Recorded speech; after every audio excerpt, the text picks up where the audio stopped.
हमारे लिए एक आदर्श वाक्य चलाता कि मिले मुलायम कांसी राम, हवा हो गए जय श्री राम। जिन्हें शूद्र कहा जाता है, जिन्हें गरीब कमेरा वर्ग कहा जाता है, इन सबको अपमानित किया जाता रहा।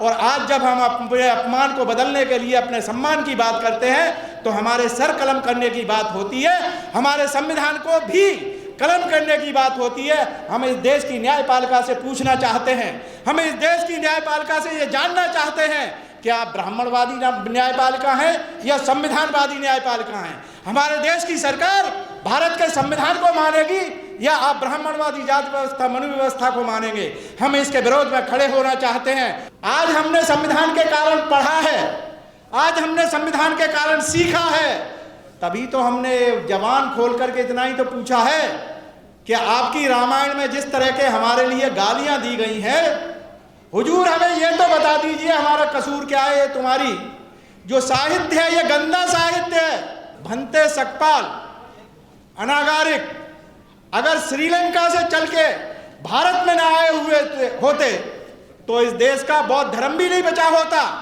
हमें धन्यवाद करना चाहिए अंग्रेजों का, जिन्होंने बौद्ध की इस तरह की शक्ति को उन्होंने संचित किया, उस भाषा और विचार को संगठित किया। यह सोचने की बात है।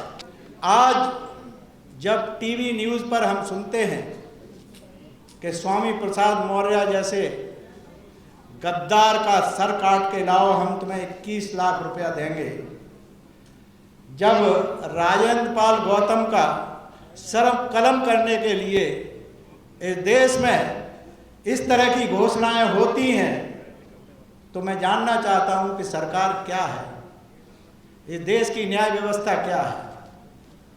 क्या यही हम अपने देश को बनाने के लिए इस संविधान की विधाएं रखते हैं?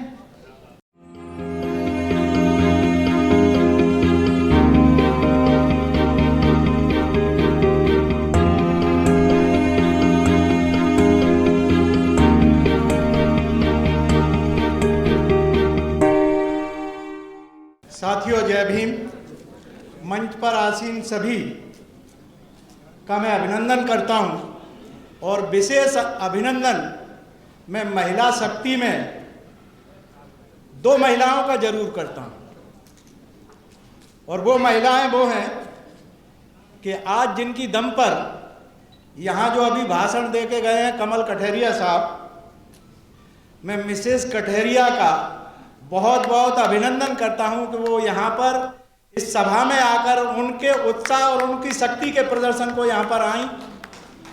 दूसरी श्रीमती रेखा गौतम जो मेरे सहभागी हैं, जिनकी पर मैं जो बोलूँगा उसमें 90% उनका सहयोग अगर न होता तो मैं यहाँ नहीं हो सकता था। उन महिलाओं का इसलिए और कर रहा हूँ कि आप लोग भी अपनी अपनी महिलाएं जिनके पास हैं अपने साथ अपने संघर्ष में जिस दिन जोड़ लोगे, ये देश बदल जाएगा, इस देश का संविधान बच जाएगा। नारी शक्ति को जगाना हमारा सबसे प्राथमिक कार्य होना चाहिए। साथियों, आज जब टीवी न्यूज़ पर हम सुनते हैं कि स्वामी प्रसाद मौर्य जैसे गद्दार का सर काट के लाओ, हम तुम्हें 21 लाख रुपया देंगे, जब राजेंद्र पाल गौतम का सर कलम करने के लिए इस देश में इस तरह की घोषणाएं होती हैं, तो मैं जानना चाहता हूं कि सरकार क्या है, इस देश की न्याय व्यवस्था क्या है? क्या यही हम अपने देश को बनाने के लिए इस संविधान की विधाएं रखते हैं? आज आप लोगों के कान खड़े हो जाना चाहिए, हमारी सोच बननी चाहिए। सदियों पहले जो हमको गालियां दी जाती रहीं, जो हमारे शोषण के तरीके गिरोहबद्ध तरीके से गिरोह बना करके जिस तरह से हमें प्रताड़ित किया जाता रहा, आज जब हमने अपनी आवाज़ सिर्फ इतना कहा कि हमारा भी कोई सम्मान है, हमको ये गाली दी गई है आपके इन ग्रंथों में, तो आपने देखा भाषाएं बदलने लगी, तर्क बदलने लगे, आपके ऊपर प्रभाव डालने के लिए हर तरह के वो कुचक्र चले जाने लगे। ये आज से नहीं है, और इस कुचक्र की जड़ आपको समझना बहुत जरूरी है। मैं समय को देखते हुए अपनी बातें चंद मिनटों में कहूँगा। वो वक्त जिसे भक्ति काल का युग कहा जाता है वो भक्ति काल का युग नहीं था। ये ब्राह्मणवादी एक चाल है जो भक्ति के रूप में कही जाती है। वो उस समय का ब्राह्मण विरोधी आंदोलन था जिसमें गुरु नानक, नामदेव, रविदास, कबीर, जिन्होंने खुलकर इस बात के लिए कहा कि इस देश को बर्बाद अगर किसी ने किया है तो ब्राह्मण ने अपनी जातिवादी व्यवस्था बना के किया है। सदियों के उस शोषण को हम चुप इसलिए सहते रहे क्योंकि हमारे पास विकल्प नहीं था, हमारे पास जवान नहीं थी। और आज अगर गुरु ग्रंथ साहब नहीं होते तो रविदास नहीं होते कहीं, कबीरदास नहीं होते कहीं, और भंते सकपाल, अनागारिक अगर श्रीलंका से चल के भारत में न आए हुए होते तो इस देश का बौद्ध धर्म भी नहीं बचा होता। हमें धन्यवाद करना चाहिए अंग्रेजों का जिन्होंने बौद्ध की इस तरह की शक्ति को उन्होंने संचित किया, उस भाषा और विचार को संगठित किया। यह सोचने की बात है। तो उस समय जो रविदास के साथ हुआ, आज का रविदास बाबा साहब डॉक्टर अंबेडकर के समय में कुछ हमारे साथी कह जाते हैं बाबा साहब के समय में ये नहीं था वो नहीं था। सोचो आज से 50 साल पहले हमारे पास था क्या? 4 आदमी तो नहीं मिलते थे पढ़े लिखे। आज हमने संविधान के कारण पढ़ा है, आज हमने संविधान के कारण सीखा है। तभी तो हमने जवान खोल करके इतना ही तो पूछा है कि आपकी रामायण में जिस तरह के हमारे लिए गालियां दी गई हैं, हुजूर हमें ये तो बता दीजिए हमारा कसूर क्या है? ये तुम्हारी जो साहित्य है ये गंदा साहित्य है। और मैं इस मंच से आप सब लोगों का, इस देश के हर नागरिक का आह्वान करता हूं, तुलसी की उसी चौपाई के आधार पर करता हूं। तुलसी कहता है, तुलसी वहां न जाइए जहां कंचन बरसै नेह, आवत ही हर्षै नहीं नैनन नहीं स्नेह। तो साथियों, जब हमारा सम्मान इन ग्रंथों में नहीं है तो हमें इन ग्रंथों को असामाजिक, मानव विरोधी और गंदा साहित्य बना करके एक तरफ फेंक देना चाहिए। ये कूड़े और कचरे की चीज जो साहित्य है, सदियों पहले एक बहुत बड़ा ज्ञानी जो कहता है, संस्कृत का बहुत बड़ा विद्वान जिसने नीति शतक लिखा, और वो कहता है कि विद्या नाम नरस्य रूपम दिखम प्रछन्न गुप्तम धनम। उस विद्या को जिस तरह से इस ब्राह्मणवादी व्यवस्था ने, जातिवादी व्यवस्था ने अंकुश लगाया और शिक्षा से हम लोगों को, जिन्हें शूद्र कहा जाता है, जिन्हें गरीब कमेरा वर्ग कहा जाता है, इन सबको अपमानित किया जाता रहा।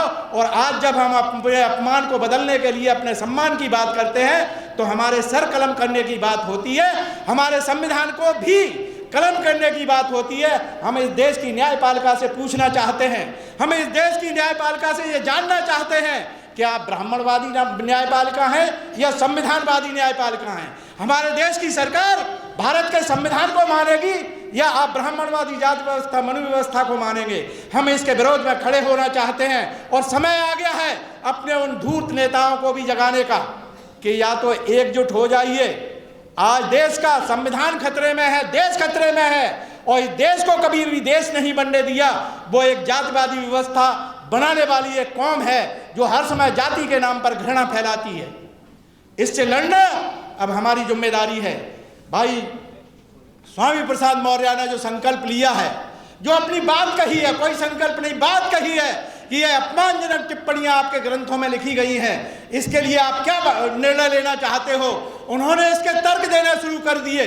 तो फिर इस तर्क में अगर बीएसपी का एक आंदोलन चलता है जो कहता है कि तिलक, तराजू और तलवार, तो वो भी सही है। फिर अगर तुम्हारी बात ये सच है तो वो सच क्यों नहीं है? हमारे लिए एक आदर्श वाक्य चलाता कि मिले मुलायम कांसी राम, हवा हो गए जय श्री राम। इस देश को बर्बाद करने के लिए, उस गठन को किस तरह से तोड़ने के लिए अटल बिहारी वाजपेयी जी ने कहा था कि हमारे पास सामने तो ये लक्ष्य था कि इनको मिलने नहीं देना है, और उसे तोड़ करके उन्होंने जिस तरह से हमें एहसास दिलाया, और हम उसके लिए उन्हें शुक्रगुजार मानते हैं।